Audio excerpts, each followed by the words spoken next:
How's it going, everybody? Welcome into another episode of the Mavs Step Back Podcast. I'm your host, Dalton Trigg, and I'm joined, as always, by my co-host and Dallas basketball colleague, Matt Galatson. Matt, the Mavs, they beat the Jazz. Everybody was super excited about it.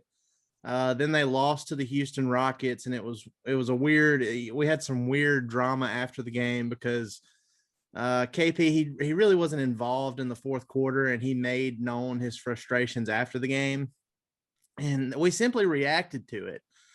And I feel like I need to lead off this pod by telling all of our Latvian friends that follow the pod and watch that last episode.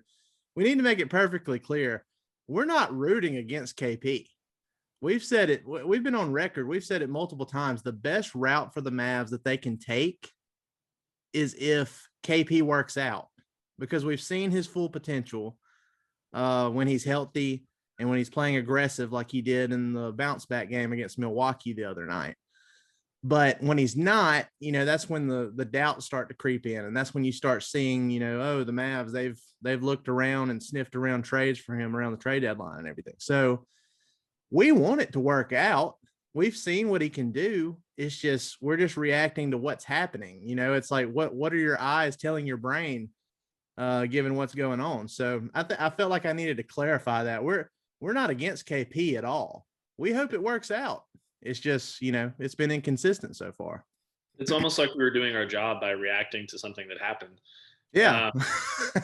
No, I mean, look, we're going to be a little harsher on players like KP because he's getting paid the max money. And along with, and he's one of the star players. And along with that comes a higher degree of, judgment, and that's fine. And it's one thing to criticize someone or analyze what they're saying and try and break it down. I mean, it's not like we're sitting here saying KP sucks. He's awful. He's a terrible human being. He kicks puppies. Like, no. We don't hate KP. We want KP to do well. We want him to be what he's supposed to be. He's the one that has to get himself there. And against the Jazz, Mavs won. And against the Rockets, KP didn't play particularly well. And then this past game against the Bucks, things changed because maybe he was a little pissed off. So it's been an up and down. Like, just in that 3-game stretch was a microcosm of KP's entire season. Well, and look, Matt, I think what people are kind of upset with, and I get this part of it too. In that Houston game, KP, he had some moments where it wasn't his best moments in that game, obviously, but overall he did play better than Luka, because Luka went 9 of 26 from the field in that game and just wasn't his usual self. But KP, I mean, he was 50% from the field and he hit 2 of his 4 threes. So I think that's where the frustration came in. Why was he not involved more in the fourth? And then, but I mean, Luka, he learns from stuff like that. If he sees his guy is frustrated and, he looks at it, and maybe Luka was like, okay, maybe I do need to get KP more involved, especially if he's having a decent shooting night and everything. And then you go to the Milwaukee game, and I think KP scored, I think it was 11 of his 26 points in the fourth quarter. So, I mean, you live and you learn, I think that was the main thing. KP, he was frustrated that he wasn't involved more in that Houston game. And given he probably should have been because he was playing better than Luka was in that one. But, just overall body of work, people are just like, well, maybe he shouldn't be complaining.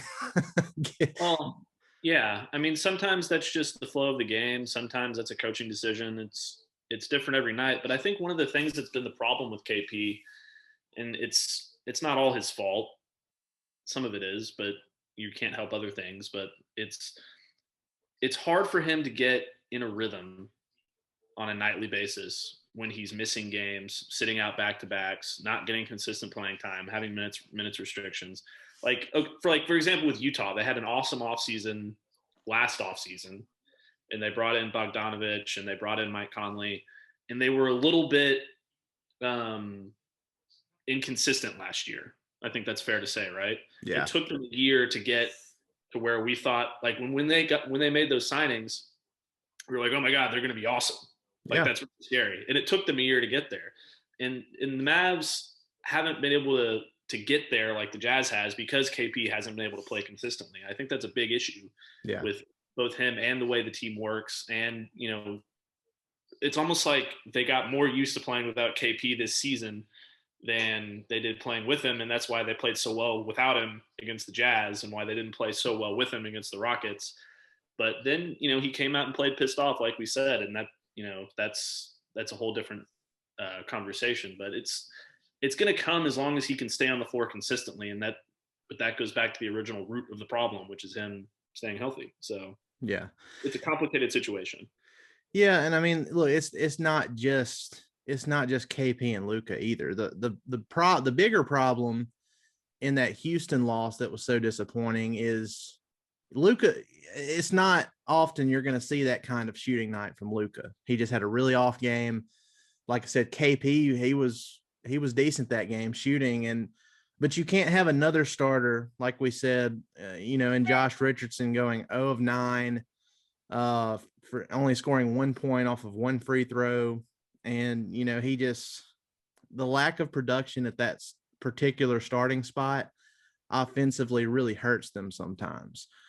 He turned around against the Bucks. He still went 0 of 6 from 3, but he went 6 of 16 overall, and he played his ass off defensively. So, and he was a plus 26 in the box score. I mean, you can see it. You can see the impact he had. That was a team high, him and Dorian Finney-Smith against the Milwaukee Bucks. And, you know, we talked about it before we came on here, Matt. JJ Redick's eventual debut for the Mavs is going to really help out there because, you know, Josh Richardson, he's not going to have to shoot the ball as much. He's not going to have to be relied on as much offensively as he has been to this point. You know, Mark Stein, he did a locker room last week, and I was able to hop on there, and he had me come on and chat with him for a little bit. And one of the things we talked about was, you know, that the Mavs, when they traded for Richardson, they did get better defensively. But the way they approached that offseason, they kind of overcompensated a little bit. So trading for JJ Redick was kind of correcting a little bit of that overcompensating and making the offense a little bit better while still retaining the defense. So I'm excited about JJ Redick. We can go and talk about that now if you want to, because yesterday on his podcast, he let it out that he could be playing in one of the next 2 games. He said he was practicing with the Mavs today, so that's good. He said he'd be doing a lot of 5-on-5 stuff, and we'll see. I mean, the Mavs, they play the San Antonio Spurs tomorrow night, and then they play the Philadelphia 76ers on the second night of a back-to-back. So we'll see if he gets into one of those games. But I mean, what are you looking for with Redick's potential debut this weekend?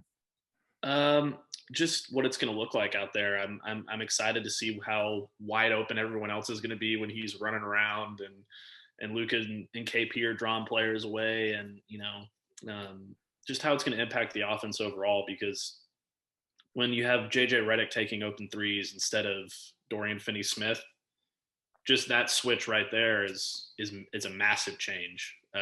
We talked about in previous pods how hot he was before his injury.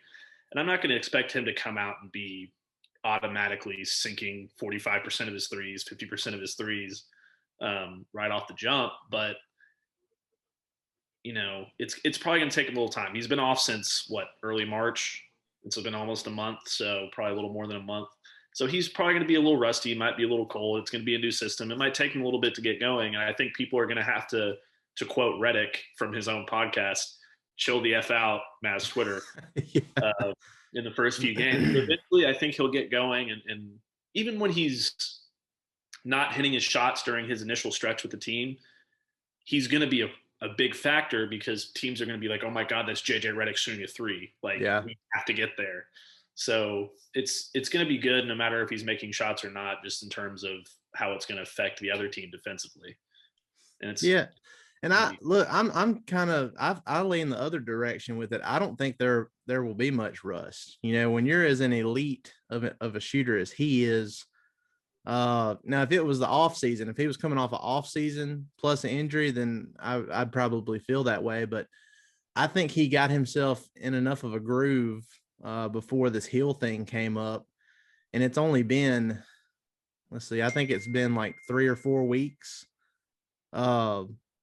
since that heel thing happened. So, I expect him to jump right back into it. And he's such an elite shooter. He's going to be getting such wide open shots playing with Luka and in that Mavs offense that I think it'll just mesh instantly. He's going to, we've seen it. And I know we've talked about this stat a lot, but it's just staggering to me that this year, his effective field goal percentage on wide open jump shots is 82%. I mean, he just that's just who he is, man. He hits open shots, and that's what the Mavs need. And Dorian Finney-Smith, credit to him, he's been excellent 2 of these last 3 games. And Redick, he gave Dodo a big shout out on that podcast too, talking about how he's one of the more valuable players on the team, given what he does on a nightly basis versus what he's getting paid. So I'm looking at the standings here, Matt, and we have some scoreboard watching to do today. The Mavs don't play today, but the Los Angeles Lakers, Mavs are only 2.5 games behind them, and they play the best team in the East today, the Brooklyn Nets. And they don't have LeBron James still. They don't have Anthony Davis. So there is a very good chance that on an off day, the Mavs can make up some ground on the Lakers. And then the Portland Trailblazers, they're only 1 game behind them, but the Blazers play the Pistons today. So, so good news, bad news. I mean, anything can happen in the NBA, but I'm expecting them to gain some ground on the Lakers today. And then look, they still have that 2-game series coming up with the Lakers on April 22nd. And then they play them again, they play them on the 22nd and then the 24th. Hold on. I don't know what's going to come out of your mouth next, but I will guarantee you that somehow, some way, I don't care what their injuries are, LeBron and Anthony Davis will be back before. Oh, no. Look, when LeBron went out, when he injured his ankle, you can go back and look. I don't know what date that was. It was sometime at the first of the month, or maybe it was the end of March. But I put it out there on my Twitter page. I said, you can mark it down now. LeBron James will be back on April 22nd. Yes. That's just how these things work. It's like the Houston game the other night. John Wall had been out for a while, and he said, oh, look, the Mavs are coming up on the schedule. Let me hop in for that one. He went for 31 points. Yeah, let me just hop in the hyperbaric chamber for a few days. It's crazy. I mean, players, I feel like they really do that. They say the Mavs, and it's just like, yeah, that's a team I can get going against right off the bat. They're soft, Dalton. I don't know. Well, like I said, that's so Mavs to have a 3-game stretch where you play the Utah Jazz, the Milwaukee Bucks, and the Houston Rockets, and they go 2-1, and they beat the Jazz and the Bucks and lose to the Rockets. So yeah. I don't know. It's pretty, but like I said, the Mavs, they'll play the San Antonio Spurs tomorrow night. I debated on saying this. I kind of jinxed it last year. I'm not predicting anything. I'm just pointing it out. Tomorrow, the Mavs could sweep the Spurs for the first time. You ruined it. It's over. Oh, I'm sorry. I just had to put. I'm not saying they'll do it. I'm just saying, for the first time ever, they could do it. Dalton, this is just like baseball. You can't be like, oh, this pitcher is going to throw a no-hitter, or he's in the midst of throwing a no-hitter. He has a chance to finish it out. I'm not predicting it though. I'm not pulling a Harp here. Harp, and that's another thing in that Houston game. Harp, he I think it was in the second half when the Mavs started to make a little bit of a run, or maybe it was right before the half. Anyway, he said, he told Skin and Follow Will that he guaranteed that the Mavs were going to come back and win this game. And immediately, Christian Wood hit a three, Luka turned it over, and then Christian Wood hit another three, and that was the beginning of the end. So I expect more from you. I'm not predicting anything. That's anyway, we'll see how it goes. But so they play the Spurs tomorrow night, and then they play the Philadelphia 76ers on the second night of a back-to-back. And honestly, it wouldn't surprise me if they opted to make Redick's debut on the second night of a back-to-back. So you have some fresh legs there, and then he's playing versus his former team. There's a little bit of extra juice in that one. So I don't know. We'll see how it goes. Mavs are currently 29-22. They're still in seventh, and they have a pretty good shot to get into that top six. They just got to keep taking care of business. You can't have any more slip ups like the Houston game, though. So We'll see how it goes. All right, y'all. We got one more, a little bit of business to take care of here, and then we're going to head out. We've been doing our ticket giveaway.